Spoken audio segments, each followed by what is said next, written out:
Today I just want to review a few different accessories for like your iPads or iPhones or mobile, any kind of mobile device really, LG, Samsung, whatever it is. These are kind of useful devices that I found I use every day with my either my iPad or my iPhone. But like I say, they work for pretty much any mobile device. Some of these are, I would say, kind of must-have accessories, and then I'll just go over each of the ones individually and kind of tell you which is the best I found of each. So hopefully you guys enjoy the video. So the first two products I want to go over are basically for your car, and I use these pretty much all the time in my car. One is obviously a charging cable you're going to need, specifically like coiled charging cables. The reason is because you can see here, this is this Griffin coiled cable. It's really short, and so it doesn't flop around all over in your car, and it extends a little bit if you need, so it keeps everything neat in the car. So, and then also a cigarette adapter, which converts cigarette lighter obviously to a charging ports. Now this is the Scosche, I don't know exactly how you say it, Scosche USB car charger. What it does is it splits into two USB, so each of these ports is 12 watts. I think it's like 2.4 amps each. So why that's good is a lot of them are only 10, I think, or 6, I'm not sure, but there's usually a lower wattage for cigarette adapters that isn't as good, because this charges your phone or your tablet in your car a lot faster than like a crappier USB port. So this Scosche one I found is the best one, and it does work with iOS devices, and you can see Samsung, HTC, all these other devices. So these two combinations for your car is a really great combo. So that's car stuff. The next thing is, I think everybody should purchase an extra long cable for their phone. I find this really useful because obviously the cables that come with their device are usually maybe 3 feet long typically. This is a 6-foot cable I bought. It's made by this company called Bolse, I guess. It's a 6-foot cable, and it's nylon wrapped, so it's really strong, and you can kind of mold it a little bit. But anyways, it's 6 foot long. It's really nice I keep it by my couch, so I'm not restricted by the length. Also, it's good to have one by the bed. But this is a really nice cable. It's really sturdy. I mean, you could pinch this and it wouldn't go anywhere. Not that it wouldn't go anywhere. I mean, it's not going to really fray or tear up anything. You can shut it in a car door or whatever. But it's really durable. I really love this cable a lot. And it just looks really cool plugged into the phone anyway. It has the metal connections on the end, so that's cool.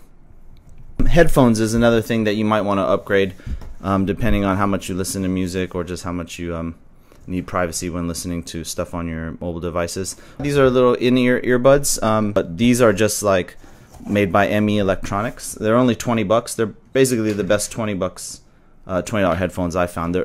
To me, they're a little bit bass heavy, but the reason why I like these ones a lot is because they go inside your ear, and they're noise canceling and passive, obviously. But I use these for traveling, so when I'm on a plane and it's people talking, I can put these in, and it's a lot nicer than just the default buds that come with your device. So this is a really good pickup for 20 bucks. I mean, if you're more of an audiophile, like I said, these are a little bit heavy on the bass side, which sucks, but you can EQ it out to an extent. But for now, these work for me. Plus, if I lose them or you damage them on traveling, it's not a big deal because they're only 20 bucks. But it still gives you that privacy if you need. So these are really great. The other thing is, you know, I like using Bluetooth headphones. So these are made by Nokia. These are the the BH905i Bluetooth headphones.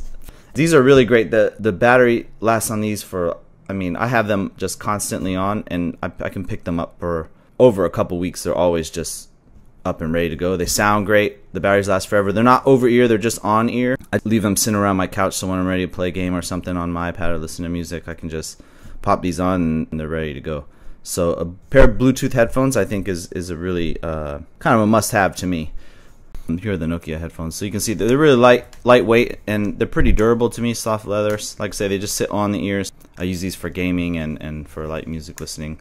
Like I say, just nice to be able to, I just always leave them on standby mode, and it seems like I charge them up maybe twice a month at the most, and I use them almost daily, so it's pretty amazing. I've been impressed with these. And so speaking of Bluetooth devices, the other thing that I would say, which I'm still in the market for, is a Bluetooth speaker. It's nice to have a good Bluetooth portable speaker. I originally bought the JBL Flip, but I wasn't happy with that. Battery life really was bad on it. Didn't give me as much sound as I want, but it was really portable. I think I'm gonna go ahead and move to a Jambox. So if you guys are in the market for a Bluetooth portable speaker, I would recommend the bigger Jambox if you like the sound, and the smaller one if you prefer portability. One other cool thing I would recommend actually is this Jazz Mini. It's just what it is a little stand, so it kind of just folds like that. And what I find it's really useful for is it can hold my phone at my desk here, or you know, it can hold obviously my iPad, which I like to keep my iPad right here when I'm working on stuff. So that's kind of neat. And then you know, it can kind of stand up either way too. So you can stand it vertically, and then you can adjust the tilt on it. So I think that's kind of cool. I can also have it off to the side if I wanted. So it works really well, I think. It's a Jazz Mini stand. I think this goes for $20 online. It might be $30, but it's a really premium stand. It's rubberized here. It doesn't move around too much. It's rubberized here so the back of your device doesn't get scratched up. This is a really cool thing. I really like this purchase. It's made by Cooler Master, so it's nice to just have on my desk. I just kind of keep it right there basically. Another useful thing is adapters. So this is obviously just a lightning adapter, but any micro USB to mini USB adapters, different adapters like that, I think are useful. Like, well, especially for iOS device users, this adapter is kind of cool to have because pretty much everybody you know owns at least one iOS device, and more than likely they own the old one, the 30 pin. So if I just bring this to people's house, I know that they're going to have a charger. So, or my parents' house have older devices, and so I don't have to bring my whole charger. I can just bring this. So adapters I think are pretty important. May or may not be useful for you guys in your situation, but just thought I'd recommend those. And then the last thing I'd say, which is more like I guess a luxury item, would be these Wemo switches made by Belkin. So what it is you know, it's just a device you plug in the wall, and then you plug in your lamps or whatever thing you want to plug in, and you can control it with an iPhone app. You can also get the switches, which are an actual light switch that replace your light switch in the wall. So if you have a ceiling light or ceiling fan or something that is controlled by a switch rather than being plugged in physically, you can control that also really easily. Just turn lights on and off from your phone. So you know, I use it for my bedroom lamp and then my lamp in my living room, so I don't really have to get up to turn things off. So these are like $40. I think you can find them for a couple dollars cheaper. I will leave links to everything below in the description if you guys want to check them out. But anyway, that's it really, guys. I just kind of wanted to review some of the day-to-day products that have made my life a lot easier and more convenient using, you know, my phone and my iPad. But some other things that I just kind of have accumulated over the last few months, and I'm like, man, these have really helped me out. So hopefully they help you out too. If not, I'm sorry, but if they did, or if you liked the video, please give me a thumbs up. And as always, please remember to subscribe to get all the tech freshness. Thanks a lot for watching, guys. Y'all take care.